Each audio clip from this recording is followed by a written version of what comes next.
If civilization had a name, it was Tarn. It was the end of days, the last sunset.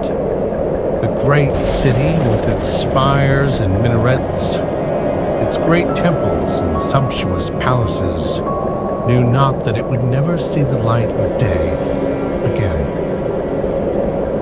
The priests spoke their rituals bravely to the adoring faithful. Businessmen haggled while royalty jockeyed for the slightest advantage. Families gathered in warmth around cook fires, sharing stories of their day and dreams of days to come.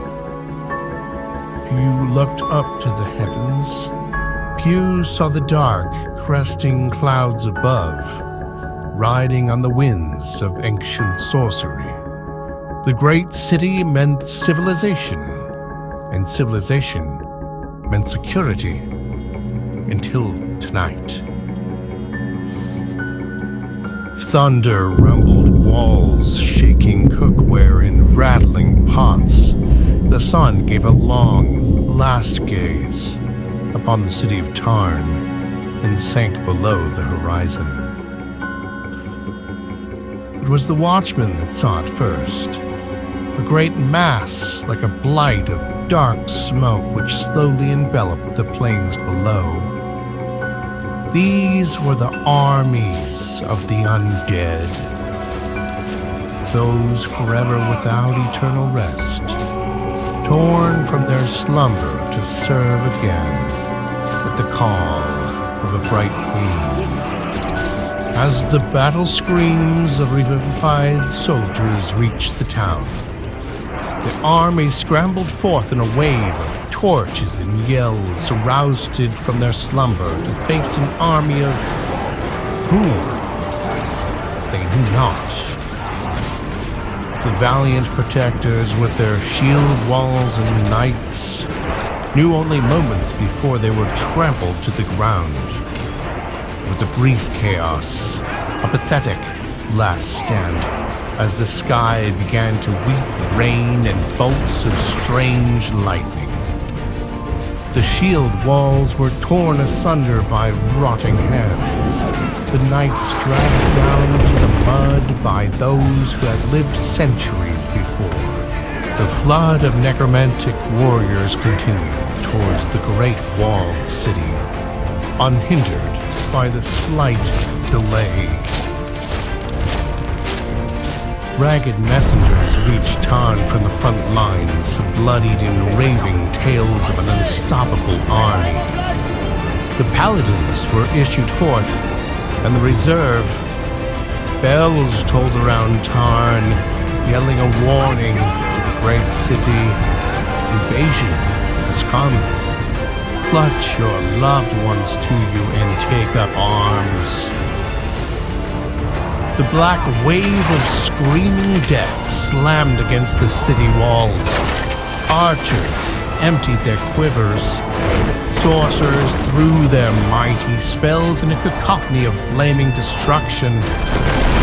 Catapults and mangonels discharged with a thunderous chorus, filling the night with crashes that overtook the greatest peals of thunder from the heavens.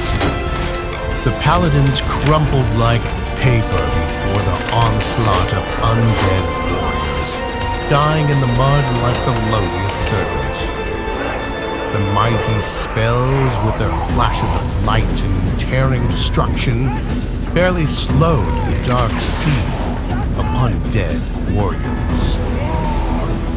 Great necromancer lords appeared from the clouds. Ancient warriors whose dark powers had only grown over a millennia of dormancy. They called forth great forks of amethyst lightning from the skies, tearing asunder the mighty city walls. The undead stepped over the smoking stone like so much rubble. Rotten, skinless feet marched through the great city of Tarn.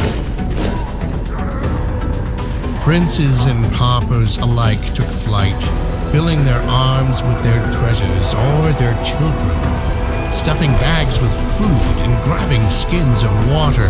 They knew not which death stalked the streets of their fair city, but they sensed the panic, as all creatures do when predators carve into the herd. The streets filled with the throng of the innocent, wailing and yelling in the chaos as the dark army shambled towards them.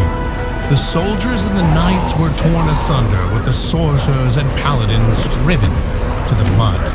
The chosen protectors of the people had failed. The people themselves were all that was left. The people of Tarn fled in a great river, filling the roads leading to the east. The inevitable wave of undead foes filled the streets behind them, slaughtering the stragglers and putting their homes to the torch. There was no time. The evacuation would be overwhelmed by the invaders. The fleeing families would be overrun by the grim, screaming armies of darkness. But the people of Tarn would not give up.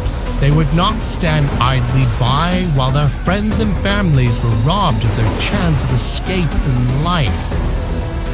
Common people stepped forward, wielding axes and pitchforks, shields and shovels.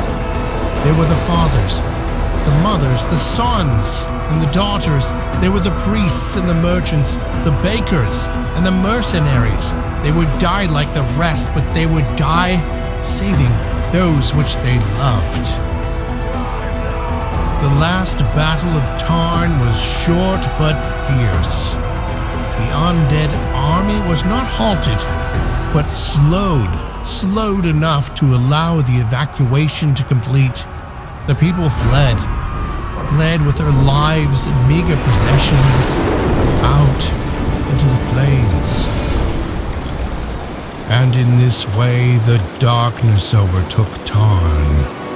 No longer did performers dance in the streets, nor did the children chase each other and play.